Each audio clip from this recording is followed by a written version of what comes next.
Good evening, all. Bill Vencil here. It's evening here in Virginia in the U.S. So I guess I should say good evening, good afternoon, good morning to all of you. Let me know if audio and video looks okay. I'm looking at the live stream right now. Looks like we've got some good conditions. Anyhow, welcome. I've got a couple things I'm just going to do this evening. One is I'm going to spend a little time, as I just have, playing and kind of practicing on my Jamstik Studio MIDI guitar.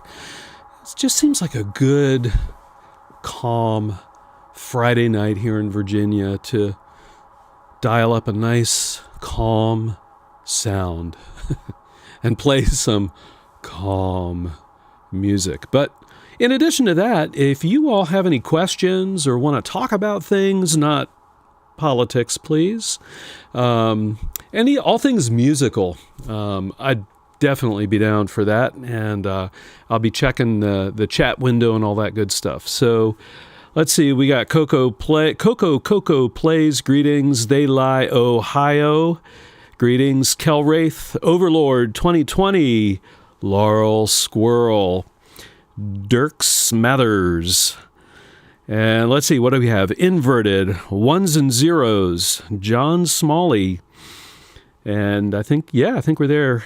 So greetings all. Looks like we've got some other folks joining too by the stream count. So anyhow, let me play for a couple more minutes, get us all into a nice, chill kind of mood. And then we'll answer some questions and talk. How's that sound? I'm going to start again with this kind of majorish, not really, kind of chord. We'll see where it goes. Hello, Philip, by the way, from the UK. Let's head on down to some E.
Oh yeah, isn't that a nice sound? I could play that all night. I literally can't play it all night. After I'm done this live stream, I'm going to go hang out with my wife and my daughter for a little bit upstairs. But I could definitely play this for a while. So if you all are interested, in a little bit, I will show you how I'm getting the sound and using the Jamstik. If I can do my little live stream techie thing right. Okay, so I've got a couple of questions that came in earlier from the YouTube channel. Let me answer. There's not a ton, so let me go ahead and discuss those a little bit. Let's get a little A going here to keep a little background tone. And then we'll get in, if there's any questions or comments in the chat, I'll kind of go with those too. So I got a couple that were kind of related. Kyr Vora says, if you can answer Strymon Night Sky versus Big Sky, that will be helpful. And then Declan Colleen asks, which I think is somewhat related, what reverb is best? And if you've been hanging out around here, you know that I'm likely not to say which is best, because I don't believe there is a best, at least not from an intrinsic perspective. There's not a best pedal, one versus another. the real question is what's best for what you're trying to accomplish. So for both Kyer and Declan, I would say, what kind of reverb are you looking for?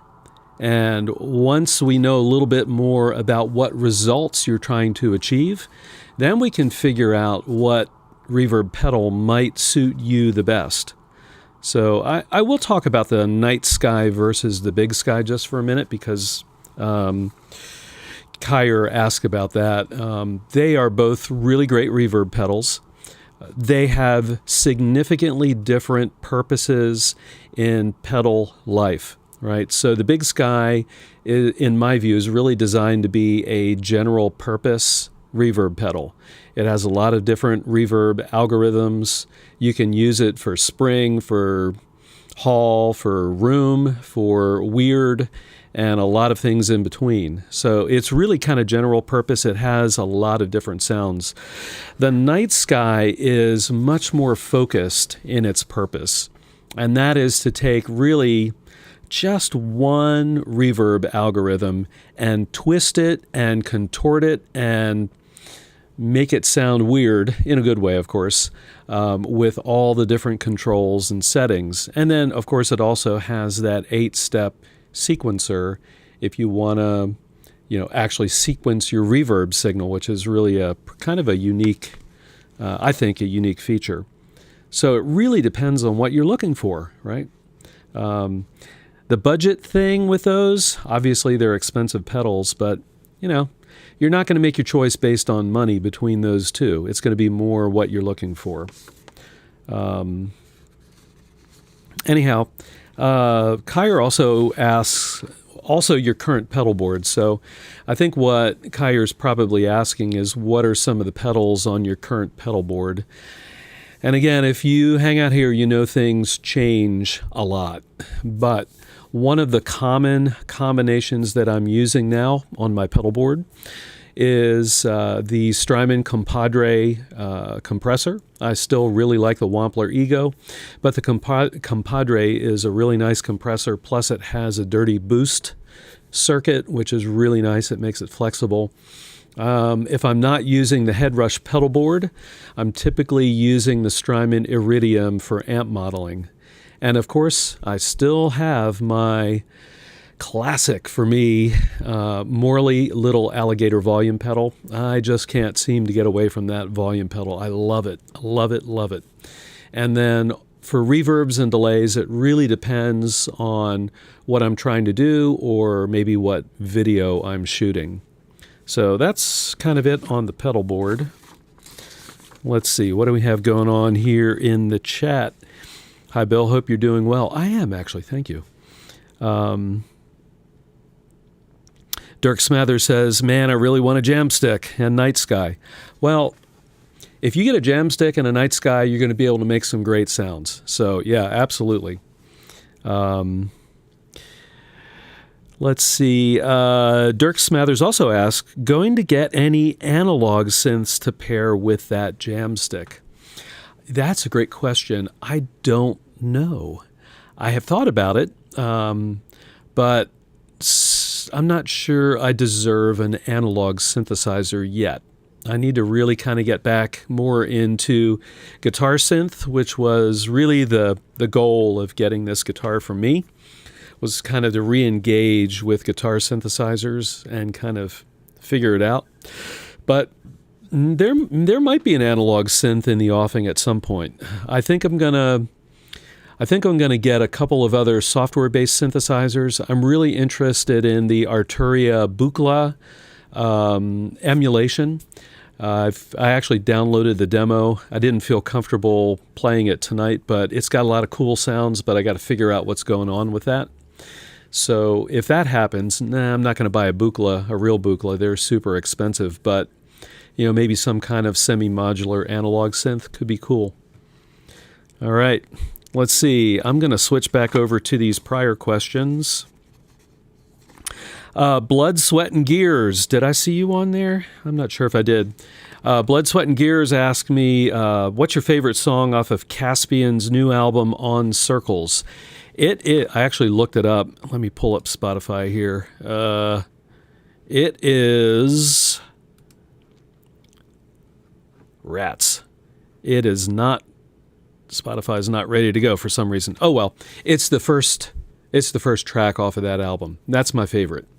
The second track, I forget what it's called. The second track reminds me of a Peter Gabriel song with the sequence synthesizer. It was scary when I first heard that. I thought, oh my gosh, that sounds like a Peter Gabriel song from 1982.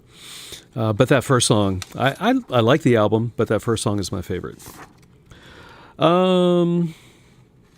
Let's see.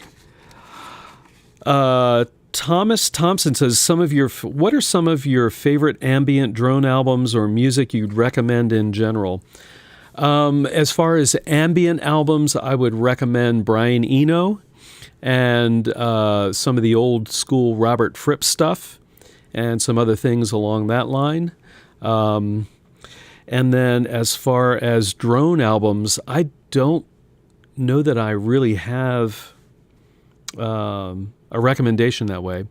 Now, you may note I haven't recommended anyone really kind of contemporary for ambient, and that is because most players that say they play ambient music are actually, in my view, playing variations of post-rock. And that's not a bad thing, don't get me wrong, but I don't consider that classic ambient music that's meant to be in the background and meant to be almost not even noticed, right? So that's kind of what ambient music is supposed to be by the more traditional definition of it. Music I'd recommend in general, I've done a bunch of that, but I would say some old school, for me, old school progressive rock, like Genesis, King Crimson, Gentle Giant, National Health, some other old. Remember, I'm old, right? So I'm going to recommend older stuff. Really good to kind of even if you're not into that music, it's good to listen to some of it to understand how they influenced newer artists, if that makes sense.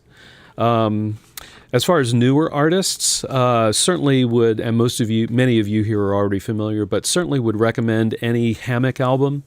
They certainly are I think they're very influential in again, I don't really consider much of their music ambient. It's more kind of post-rock based, but I think they've been really creative and pretty cool in kind of pushing that forward. Caspian, we already mentioned, love them for a full-on post-rock band. Let's see, John Coltrane on the jazz side, Ralph Towner as a jazz musician, John Abercrombie as a kind of an experimental jazz guitarist. So lots of good stuff there, for sure. All right, I got another question, but I'm going to hold on to that. Let's see what else is going on in the chat. Anything? All right, Robbie Rose says, the Game Changer Sustain pedal. I bought one, and I'm having a hard time getting a good tone out of it. Where would I put it in my chain? Any other tips? Yeah, that's a cool pedal, and it's really different, isn't it? And it does matter, I think, where you put it in the signal chain. I typically put it after the compressor and before my volume pedal, right? Because depending on how you use it, it's kind of acting like a volume pedal or a sustain pedal, right? You can get volume swells out of it. So I tend to use that kind of further up in the chain, but I would definitely experiment if I were you. Try it after a compressor. If you use a distortion pedal in your chain, try it after distortion. I feel like I'm not sure that I've actually used it a lot with distortion, but I would definitely try it before and after to see what works better for you. But what you should think about with that pedal is remember that it's capturing a slice of your signal, and then it's playing it back and repeating it. So think about the slice that you want it to capture, if that makes sense, right? And that will help inform you as to where you might want to put it in your signal chain. Hey, Robbie Rose. Yeah, okay.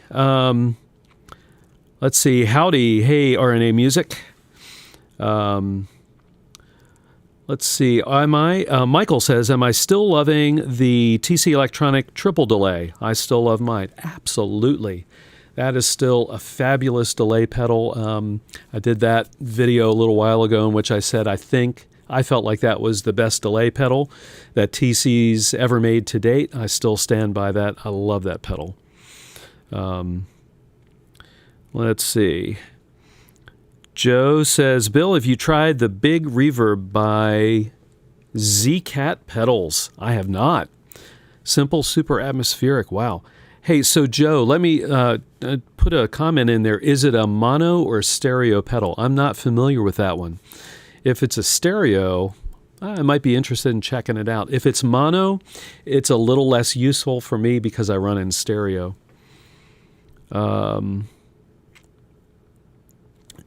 Overlord 2020 says, have you ever tried the Seymour Duncan Silver Lake reverb pedal? I think it's good with a lot of reverb. I have not. I have an old Seymour Duncan tube distortion pedal that's pretty cool, though. It's very well built and sounds great. So I would guess that the Silver Lake also sounds great, just based on my prior experience with SD pedals. All right, let's see what else we got going on here. Philip says, I just bought the Godin XTSA for my GR55. Can you tell us a little about the Jamstik guitar? Sure. I did a couple videos about the Jamstik, so if you want to kind of go back in my video library, you'll see a couple there. So basically, real quick, this guitar it really is a standard guitar. You can play it like a regular guitar. It's got a 1/4-inch jack. It's got the 2 humbuckers and the pickup switch and all that good stuff. But it's got a built-in hexaphonic pickup right here, and it's got a MIDI out. And the thing that's cool about it is it also has Bluetooth connectivity, so you can connect, for example, to your iPhone and play GarageBand with this thing, triggering MIDI notes in GarageBand. The tracking is really nice on it. I've been very pleased with it. And right now I'm using it with Logic Pro. I'll pull that up in a couple minutes and show you what I'm doing with it. But yeah, it's really nice. I really like that it's a full 25.5-inch scale length, but the body is small. This would make a great travel guitar if we ever get to travel. We'll get to travel again. But, when that time comes, if you are traveling with a guitar, this might be a good option. All right, anyhow, I'll come back to that. Let's see here. I'm going to do one more question that I have from some earlier questions. Light Devouring Life Forms asked a couple questions. I'd love you to talk about your inspiration on the composition and recording of Rumination and Anodyne. Those are my 2 latest albums, by the way. Did you find some trouble doing that or recording that, considering the world situation we're facing, or was it some sort of safe place for you during these hard times? That's a really good question. Rumination, which released back in June, I actually had fully recorded in 2019, and I kind of sat on it. And I really probably should have released it sooner, but I had some questions about the tracks on it and some of the ways I had done the mix, and I wasn't sure, so I decided to put it away and let it be for a little bit and come back to it. And when I came back to it in the spring, which admittedly was after the pandemic started, I decided, I do like this and I would like to release it. So that's kind of what drove that. It was just kind of a reevaluation of what I had already done. Darn, I think I lost my MIDI connection. I'm going to have to fix that here in a minute. Sorry, I just saw an alert pop up. But Anodyne, the tracks on Anodyne were recorded in 2019 and 2020. And although I wouldn't say the recordings themselves were a response to what's going on in the world, certainly the title is meant to be a response, right? Because anodyne means painkiller. or medicine. So that's kind of the story behind that. Guitar-wise, have I considered bringing other stringed instruments such as mandolin, banjo, or resonator into your music? I do from time to time, and I wouldn't be surprised. In particular, I keep thinking about, I'm going to turn this Jamstik off for a minute and turn it back on. I keep thinking about mandolin for sure, and seeing if, thinking about whether that might have a place right in my music. In particular, maybe an electric mandolin. Let's see if this Jamstik works here. Oh yeah, there we go. The one thing I have noticed about the Jamstik is if you stop playing for about 10 minutes or so, is it turns off automatically. I'm not sure I like that necessarily, but that's okay. All right. I do have, let's see here. Man, I've got a lot of other questions here. So I'll tell you what, if you guys don't mind I'll hold off on answering questions in the chat. I'd like to show you what I'm doing with the Jamstik, if you guys are cool with that. So let me see if I can turn off my camera with my streaming software and then show you Logic Pro and how I've got it set up to get the sound, okay? So I'm going to turn off the camera, and we should see my computer screen, and I'm going to pull up Logic Pro here, and I can still see the chat, so let me know if there's an issue seeing the chat, but if there isn't, then I'm just going to show you what I have going on.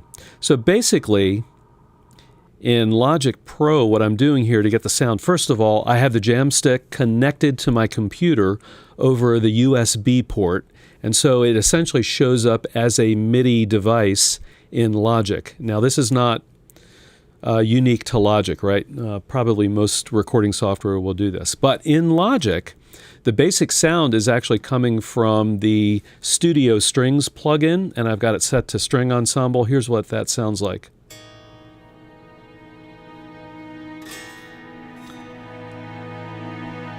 Okay, and so it's just a basic string plugin. As I do for a lot of things, I added in some overdrive, and I use the basic out-of-the-box overdrive. So let's check that out with the strings into a little bit of overdrive. And that just adds a little fullness. It's not cranked like, metal distortion or anything. It's just a little bit of saturation. And then I'm using the Logic compressor here to reduce the dynamic range. What I noticed was happening is when I played quiet or soft, it was too much of a difference. So I'm just squishing it with a compressor.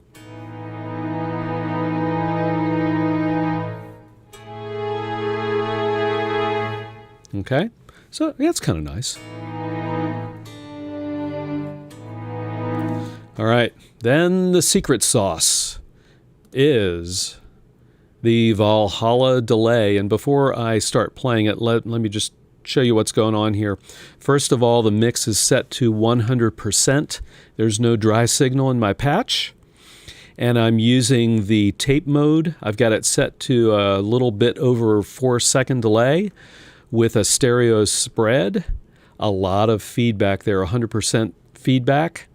Some diffusion and some drive, so it's actually distorting. The delay repeats a little bit, and a lot of age and flutter. It's it's a tape delay kind of thing, right?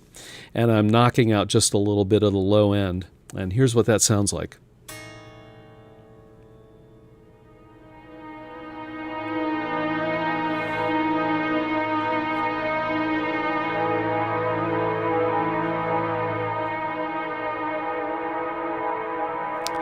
So as you noticed, it took four seconds plus from the time I played something to actually hearing the sound, and that's because we've got to wait for that 4-second delay.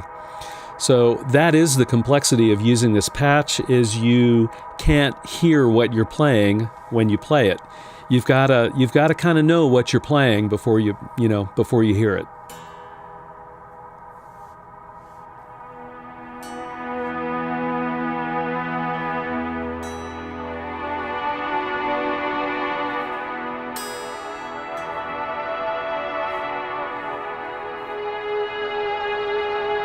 Yeah, it's a little bit of a trick. These headphones are not closed back, so I can actually hear my guitar strings through the headphones. You might hear them through the microphone. But it's a nice sound, and I really like it a lot. All right, hopefully that kind of explains what I'm doing here in terms of the sound. Let me go ahead and turn my camera back on. Ooh, there we go. And let's see what we have going on in the chat. Let's see. Robbie Rose says, have I ever thought about doing some microtonal music like Sevish or built in a more ambient vibe? No, I have not. I think I would need to get an instrument that could do microtonal intervals, right, to be able to actually do that well. So no, but I have heard some microtonal music that is pretty darn cool. RNA Music says, I recently got a Boss RV500. Haven't even scratched the surface on it. Yeah, there's a lot there, isn't there? My TC Electronic flashing. Any tips where to start? I would... Yeah, with something like the RV500, I would go through the presets and find a preset that you like, and then explore all of the parameters, right? So when you go into edit mode on that RV500, there's a lot there. But if you get something close that you really like, then you can start kind of changing each parameter at a time to see what it does. And the thing that's interesting is after you've done that a few times, that's actually what I did to familiarize myself with what the RV500 really can do. And the thing is, after you become more familiar with the controls, it's very daunting at first, kind of like the Strymon timeline, but after you gain an understanding of it, you can actually put a patch together fairly quickly. So hopefully that's helpful. I don't think there's any substitute, though, for just, take a Friday night, Saturday night, and just chill out and play with the thing for a couple of hours and really learn what those parameters do. How are the frets on the Jamstik? They're not bad. To me, they're medium, high frets. They look, I don't know if they're jumbo, in terms of width, but in terms of height, they're medium. I actually prefer very high frets, but very few of my guitars have very high frets. So I think they're fine. They're just kind of moderate in the middle kind of frets. They're well finished on the edges. There's no sharp edges or anything like that. So very comfortable to play. Let's see. Itamar, hello from Jerusalem, Israel. Greetings. Welcome. Older, okay, Joe, you're getting back on that one delay pedal or reverb pedal. Older is mono, newer has stereo. Sweet. I will check that out. Overlord says, what are my thoughts on Strandberg guitars? I'm going to play some notes here so this thing doesn't turn off. There we go. Strandberg guitars. I have almost ordered one a couple times. I couldn't quite bring myself to do it, but I think they look really cool. I would love to play one.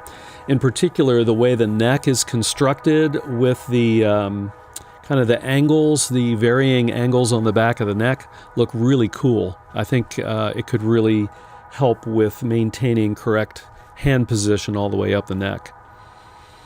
I kind of like the headless kind of paradigm on guitars too, although I don't mind having tuners up in the traditional position either. Overlord says they're good for rock and metal, but also good for jazz and ambient. Yeah. I think most guitars are good for whatever kind of music you're playing, with the exception of some of the guitars that are really focused on heavier styles of music. And the only reason I say that is because typically the pickups tend to be higher gain pickups, and that doesn't always favor, it doesn't favor all styles of music, if that makes sense. But I think generally you can play whatever kind of guitar you want with whatever kind of music you want. All right. I bet this guy could really kill a keg stand. I'm a lightweight drinker. I do have a beer here. It's a very nice Belgian triple. But, you know, I got to be honest, my limit is 2. After 2 beers, I'm like, yeah, I got to stop now. So I don't think I could kill a keg stand. Bill, do you ever run, Joe says, do you ever run your delays and reverbs in your effects loop, or mostly in front? Well, okay. So remember, I don't use an amplifier. I use an amp modeler. So if it's something like the Strymon Iridium, that essentially acts like the amplifier and the speaker cabinet. The delays and reverbs come after that. If I'm using something like the Headrush pedal board and I need to add in additional pedals, like a delay or reverb, then they definitely go into the effects loop. Excuse me.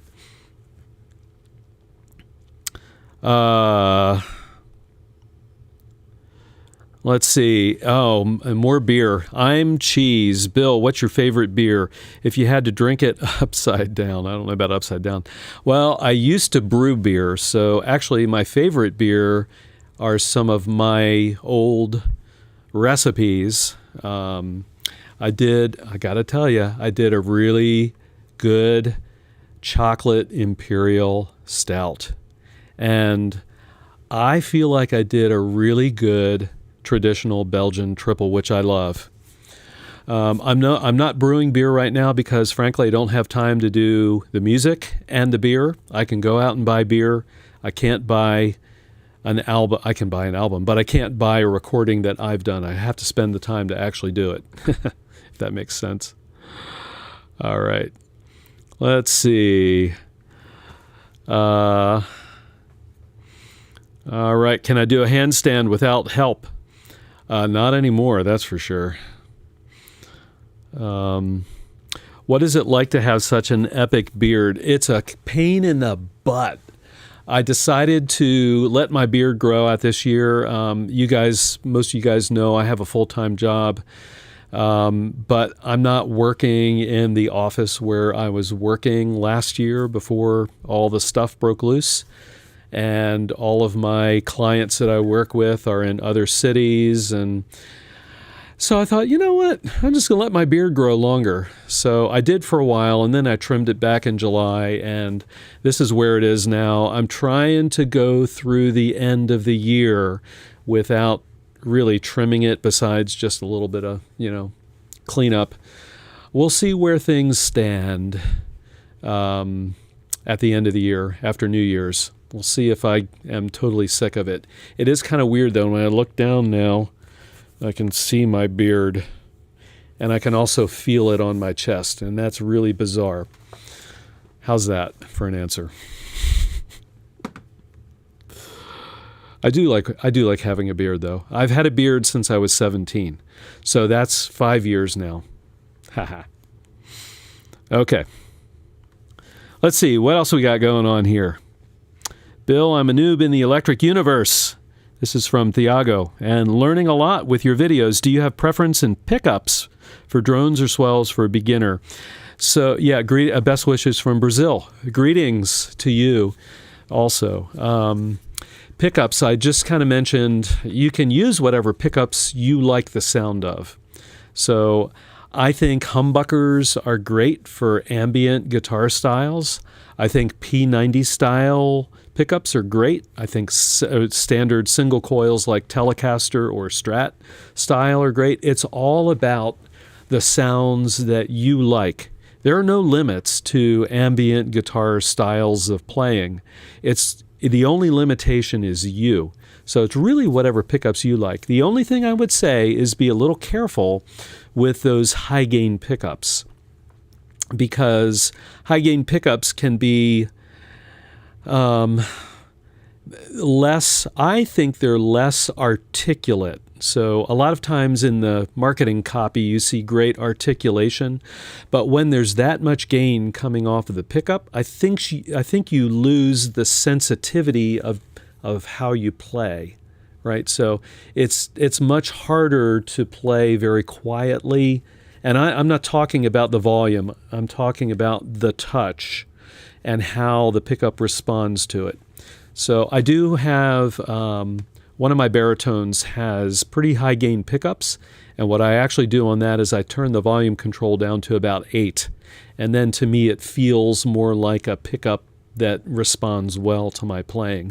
Other than that, whatever kind of pickups you like the sound of, that's the right pickup for you. Let's see. Michael, I've told my kids you're Santa. Yeah, there we go. Please, could you play some music with the slow walrus pedal later? Well, not on this live stream because I won't be able to set it up, but I'll try and do some more with the walrus slow, with the slow at some point.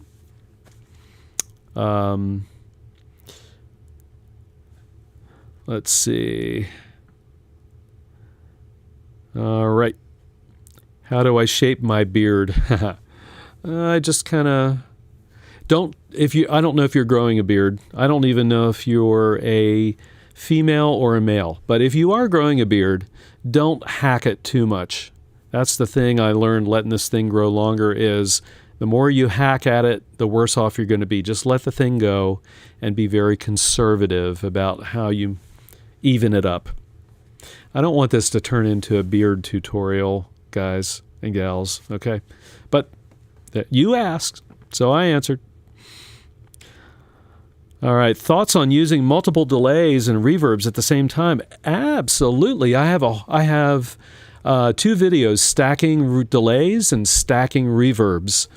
And so I would encourage you to go back and find those in my library and watch them. I have, I think, some decent tips, but briefly what I would say is if you're stacking delays, think about how each delay pedal is going to react with each other. So you don't want all the delay pedals to have really long delay times, right? Because they're going to conflict. What you're looking for is a combination of delay times that are going to complement each other to create a complex set of delay repeats. And then the other thing I would say is be careful in how much you use. It's pretty easy to go overboard when you're stacking 3 delays and 2 or 3 reverbs, right? You can just get out of hand. And if that's what you're looking for, that's great. But if you want to retain some level of clarity in the tone, then you have to be really careful. I would also say I think it's easier to stack when you're running in stereo or a combination of mono and stereo pedals. Then you have more options for spreading out everything over a wider soundstage, if that makes sense. Let's see. All right. I've been asked to play something. I will. And then I'm going to come back and answer some more questions. Here we go.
All right.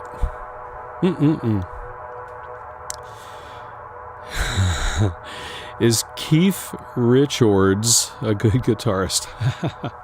Keith Richards. I assume you mean Keith Richards. He certainly is an influential guitarist.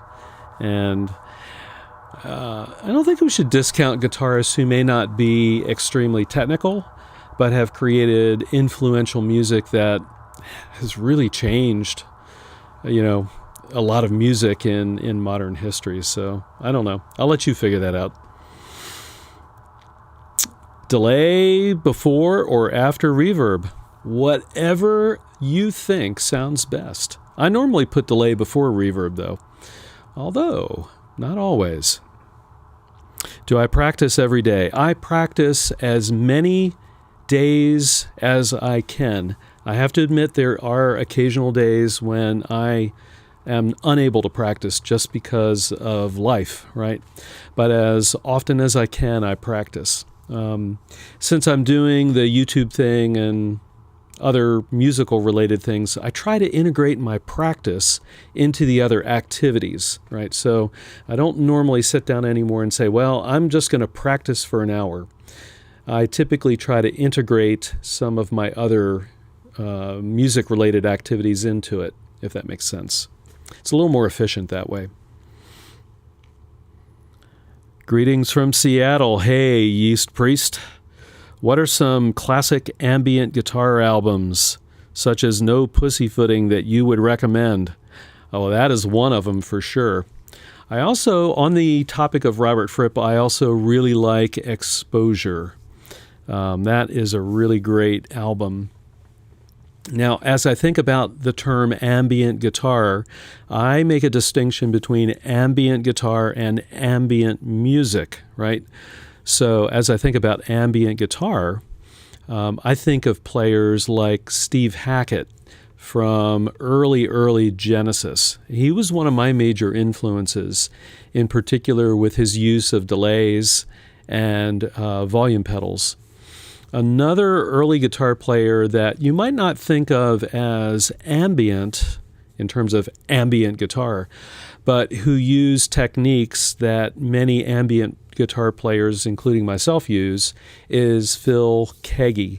He is a fabulous technical player, and the first time I heard music of his that was actually recorded in the early 70s, he was using a Les Paul and using his finger on the volume control to create volume swells, and it sounded like trumpets. And I was blown away, and it took me a couple of years to figure out what he was doing, and reading the old Guitar Player magazine interviews with him and all that stuff. But so there's a lot of early players like that don't do ambient music, but they use techniques that I would call ambient guitar. And love him or hate him, I would also put The Edge in that group from U2, obviously, for pioneering so many techniques. Well, okay, we can argue whether he pioneered or not, for popularizing so many delay techniques in his playing. Okay, even if you don't like his playing his skills and techniques, I think it's instructive to really kind of listen to what he did, in particular in the earlier U2 albums, in particular Unforgettable Fire. That album is definitely a very instructive album because Brian Eno produced that album. And so he brought a lot of ambient techniques into U2 that really didn't exist before. So it's a really interesting album. Whether you like it or not, it's instructive, right, to listen to in terms of some of the techniques that were used. How's that? Can I play Smells Like Teen Spirit in ambient form? Not tonight. I'd have to listen to it again. It's been a long time. Nirvana was a little bit after my time, in terms of my formative years. So I'm not super duper into a lot of the classic grunge bands. Of course, I recognize their place in history and how influential they were, but I don't have their songs memorized. Do I go to Reddit? No, I don't use Reddit. Should I? I like your mic. Thank you. It's a Electro Voice Cardinal. They don't make them anymore. It's not an expensive mic, by the way, or at least it wasn't when I bought it. And if you find one and you need a voice mic, I would recommend checking it out. I actually use this one for all the voiceovers on my YouTube channel. It's usually up, where you can't see it. All right. Let's see. Do I watch the Great British Bake Off? No, I don't. I don't watch any TV, actually. I don't even watch movies, except once in a blue moon when my wife says, Bill, will you sit down and watch this movie with me? And I say, yes, ma'am. I will watch this movie with you. And she usually picks out really good movies to watch, and I'm usually happy that I sat down and watched the movie with her. But again, it comes down to time. If you're like me and you're trying to get stuff done on the music side of things, you got to be really careful with your time. So I've elected to not consume too much media like movies and television shows in order to keep time freed up so that I can make music. That's a personal decision on my part. So if you haven't thought about that in your life, I did post a video earlier this week on that topic, but I'll just reiterate, if you haven't thought about how you're using your time, I would definitely encourage you to do that and kind of make a list of what are the most important things in my life, and then how am I spending my time? And if they don't match up, then I think it's probably worth thinking about how to make them match up a little closer so that your time allocation matches your priorities, if that makes sense. I'm getting off on sermons tonight. Sorry about that, guys. Salt Spring Design. This is a Jamstik Studio MIDI guitar. I was talking about it earlier. It's a MIDI controller that allows you to play synthesizer tones like this when you plug it into a synthesizer. There we go. All right. Whoa, hang on. I just lost my chat for the live stream. Sorry guys, hang on. Let me get it back. There we go. Let's see. Luis Mendez says, you went ampless and I'm interested in doing the same. So far I've been using my computer with bias effects and a MIDI controller. Cool. But couldn't find a way to mix it with real pedals. Any suggestions? Yeah, if you're going to mix, I don't use bias effects, but in general, if you want to mix a software plugin with real pedals, you're going to need an audio interface that has the ability to send line out, or outputs, audio out, so that you can incorporate that into your pedal. So it does get a little complicated. I use Logic Pro, and there's a couple of plugins that help simplify the process of sending a signal from Logic through the line outs of your audio interface to your pedals, and then have it come back into a line input so that you can kind of combine it together. So I don't know what kind of software, I don't really know anything about bias effects in terms of the software on a computer. So you might want to see if there's a bias effects forum or community and ask folks there. But yeah, that's a good question. Let's see. Have I ever played to a yoga class or to dancers? No, I have not. I have heard of some people who teach yoga have said they've used my music, like, they pull up a Spotify playlist or whatever. All right, let's see. Claudio, we already talked about pickups, so single coil, humbuckers, yes, whatever you prefer. So it's all about what you like. Oh man, I don't know what's going on here. I think my, for some reason, I keep losing my live stream interface on my web browser. It's probably user error on my part. All right. Let's see. I'm going to play for a couple more minutes here, and then we'll keep answering some questions. Here we go. A minor this time.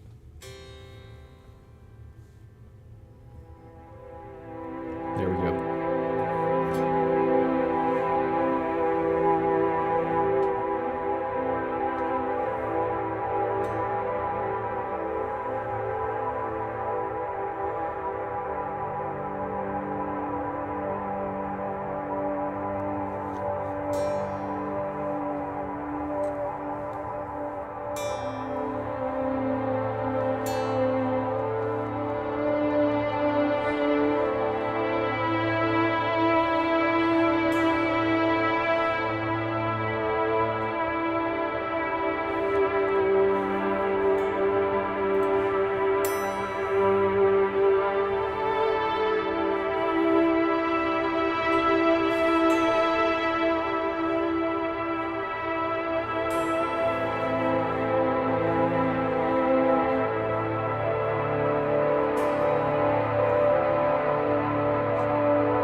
Like I said,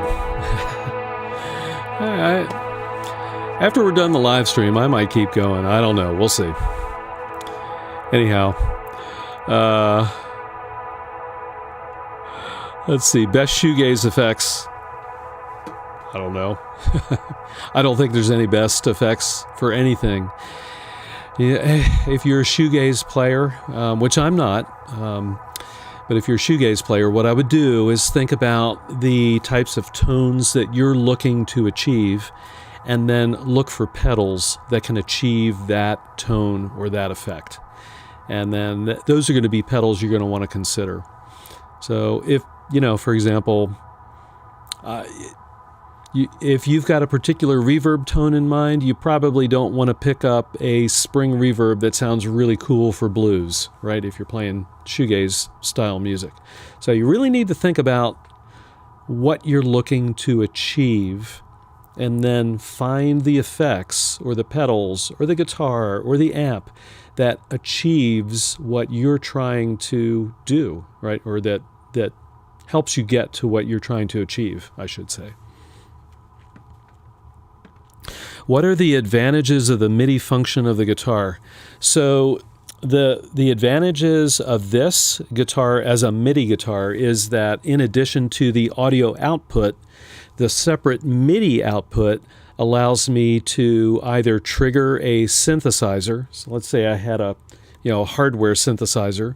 I could trigger that synthesizer so it would play notes, or I can trigger software synthesizers, or I can record the MIDI notes, and that way I can play back my performance and then actually swap out one synthesizer for another, and it doesn't really matter. I've captured the notes, and now I can do whatever I want in terms of the actual sound.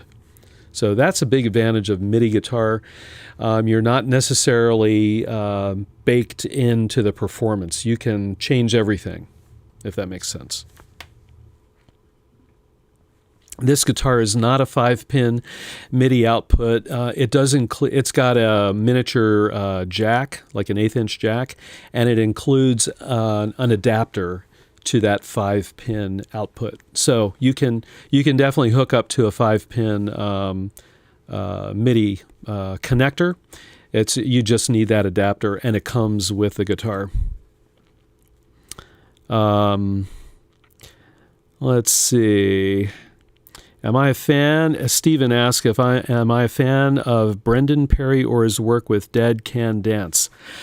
Yeah, I have not listened to Dead Can Dance since probably about 1990 or maybe 91. I really lost track of them. At an old job way back in the day, I worked with one of my colleagues was really into that band, and we used to bring old school CDs to work, and she used to bring Dead Can Dance CDs and say, "Bill, listen to this."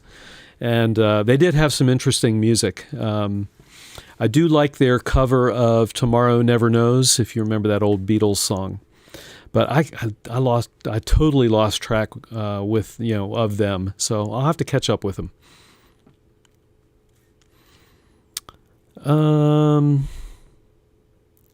Have I used Jam Origin's MIDI guitar too? I have not. So I don't know how it compares to the Jamstik. Am I still using the Ocean machine? Yeah, from time to time I use it. I have not recorded any music with it or shot any YouTube videos with it lately. What are my thoughts on it? I still think it's a good unit. I think that since it's come out, technology has progressed, and dual delay. There are a lot of different dual delay machines out there now, and you may find that you might get sounds that you like better from a dedicated dual delay machine plus a reverb. But it's, one of the things that's great about it is it's very convenient to have access to delays, reverb, and even a looper in one relatively small package and be able to put that together, in terms of patches. So yeah, it's not a bad pedal at all. Not a bad pedal at all. As a matter of fact, before I leave the Ocean machine, I think it was a watershed pedal for Moore. I don't think they had ever done anything like that before, and I think it was one of the steps, I think, to them producing better sounding effects in some of the amp modeling technologies that they're using now. John T., hello from NYC. Hello back from Virginia. Sorry if you answered this already, but how are you feeding the guitar direct to the chat? I'm assuming it's not mic'd, or is it direct to Logic? Sounds incredible. Hey, thanks, John. So what I'm doing, I use Open Broadcasting System. That's my streaming software. And, hey, did I just lose my camera? Oh, no, it's still there. I don't know what's going on. Anyhow, OBS allows you to set up different audio sources, and so I've got Logic running through it's actually a Capto device driver into OBS. So I'm running directly from Logic into, let's see if it's still working here. There it is. Into the streaming software, and then I mix it in. And my microphone is running through my main audio face also into the LiveStream software. All right, let's see. Do I listen to a metronome while playing? Occasionally I do, but not normally. It really depends on how close I need to stay to a constant tempo. Like tonight, there's no metronome going on. I'm just kind of feeling it, right?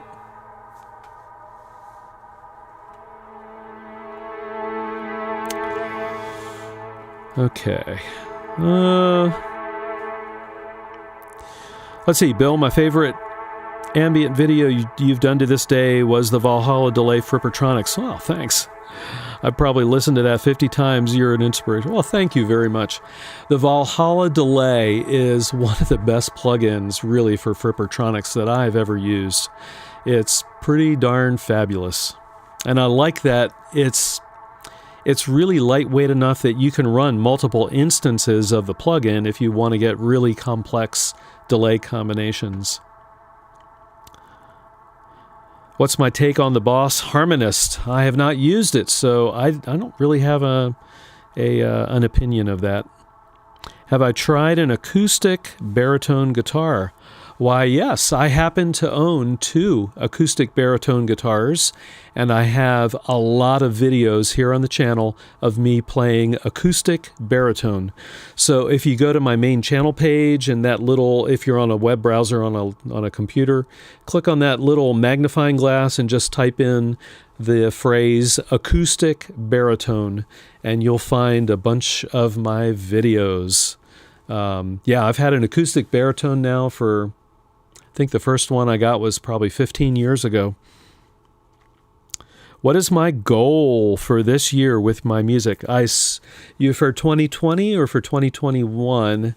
2020 is almost over. I have released 2 albums, and that was my goal. So for 2021, my goal is to release 2 more albums and continue, obviously, on the YouTube channel. And I took a little break from my Chords of Orion long play channel with the very long form tunes, but I've restarted that. I think I'm going to continue that. But we'll see. It depends on how much people respond to it and like it. But I think that's it. I'm going to, we're still in the middle of so much weirdness that it's kind of hard to say, I think, with certainty what goals outside of what goals outside of recording would be. If things calm down, it would be great to go out and do a little bit more live playing. I did one live show in September of 2019, and it was a lot of fun. I had an offer to actually go to Europe in the summer of 2020, so this past summer, to play at an ambient music festival, which would have been amazing, but of course that never happened. So, so we'll have to see what happens with 2021. And my goal is to not get fired from my full-time job. So I've got to balance everything, right? As we all do. We all have to balance everything we're doing in our lives. Okay, let's see. We've got Juan Diego from Chile. Let's see. Oh, great. Moore pedal. I saw your review of a Moore pedal. It's a good pedal for the price. And you like the Well, thank you, Juan. I appreciate the kind words. What are the presets for the synthesizer output? So I covered that earlier in this live stream. I went through all the plugins that I was using for this particular synthesizer patch. But basically, it's the Logic strings into a very slight amount of distortion, into a compressor, into the Valhalla Delay plugin, and then that's going right into my live streaming software. Okay? If that doesn't make sense, when the live stream posts as a regular video tomorrow, just go ahead and you can check it out. Have I ever played the old Casio MG510? I have not. That is a classic piece of machinery, though, isn't it? All right. I'm all caught up now. I think I need to play for a couple more minutes. We'll see if there are any more questions, and we'll go from there. Let's see. I think I'm feeling D major this time.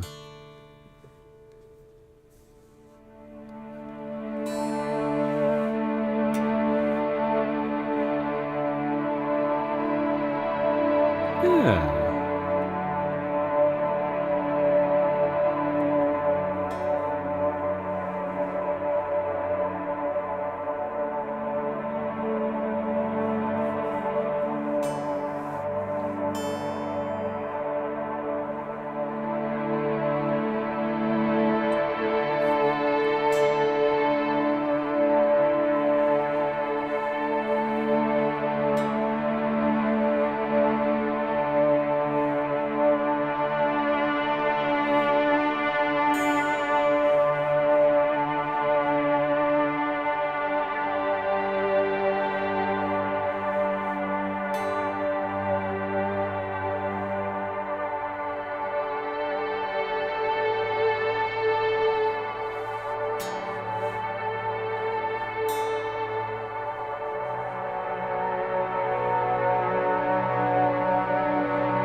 Right.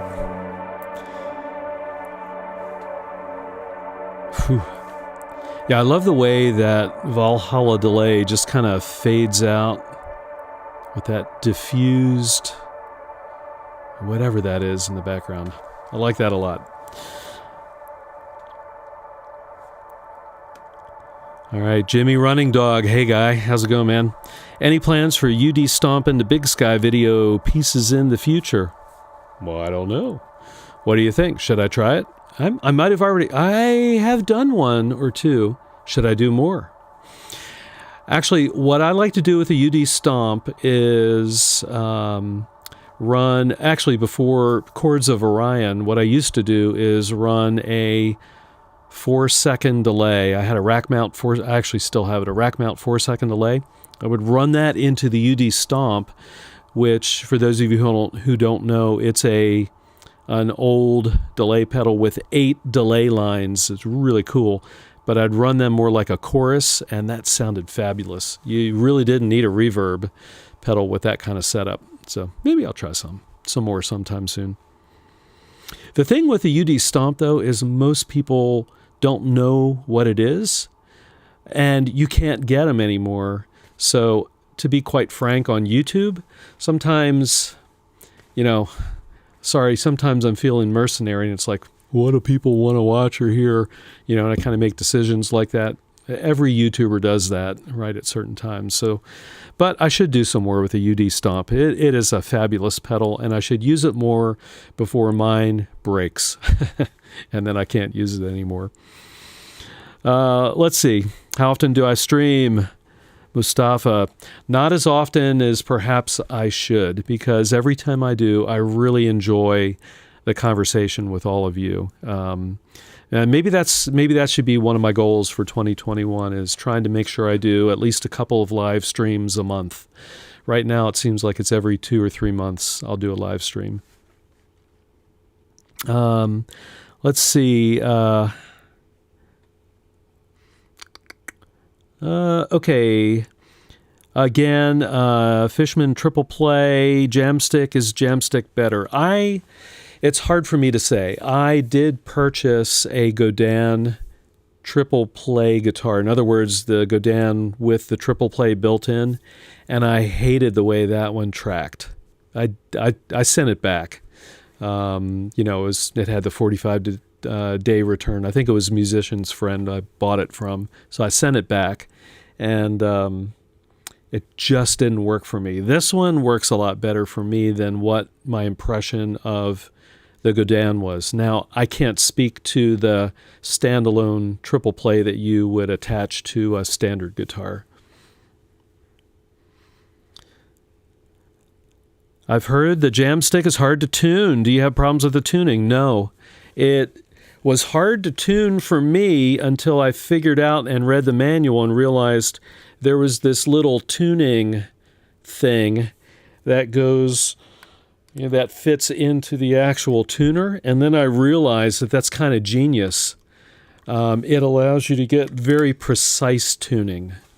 I would also recommend that if you get the Jamstik, that you play it for a few days to make sure you like it, and then take the stock strings off and throw them away and buy some better quality strings. I have Elixir 1046s on this right now, and they work great, and they stay in tune really well. But it is important to keep the guitar in tune to increase the accuracy of the MIDI tracking. Okay. Do you play around with the MIDI notes that are recorded? Will you do this for future recordings? Yes, I play around with the MIDI notes. Yeah, so if I'm using this for recording, which I'm not tonight, I'm not recording any MIDI notes, but I will, if I'm playing a take and everything sounds great except for one note, I'll just finish the take and then go back and fix the note afterwards. That's part of the beauty of recording MIDI.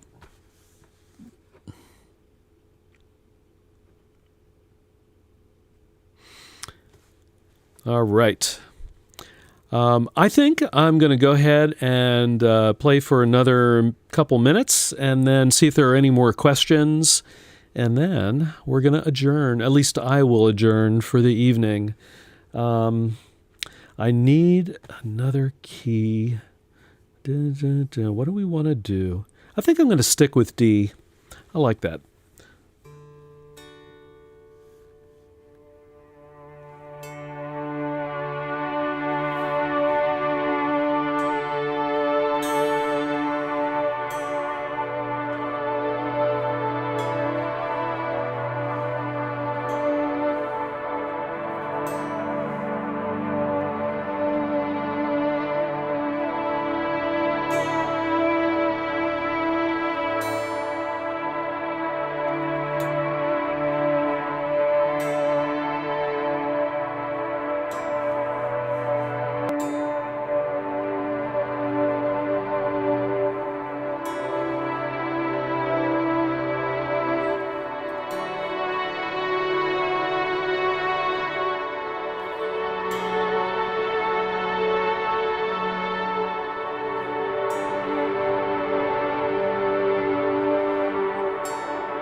Oh, man. So that was a variation on a song of mine off of my album Vision.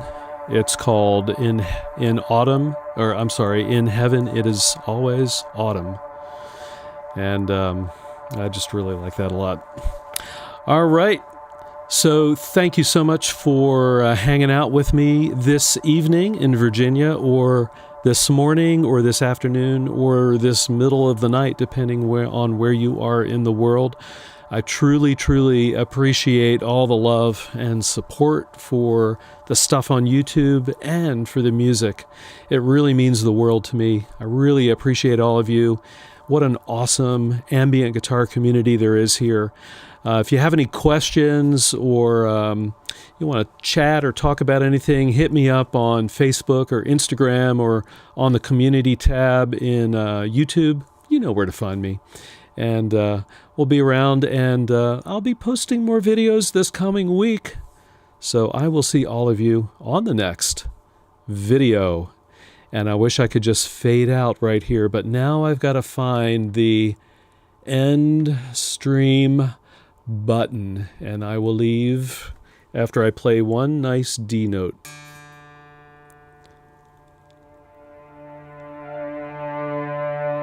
Ooh, yeah, there we go. All right, see all of you later.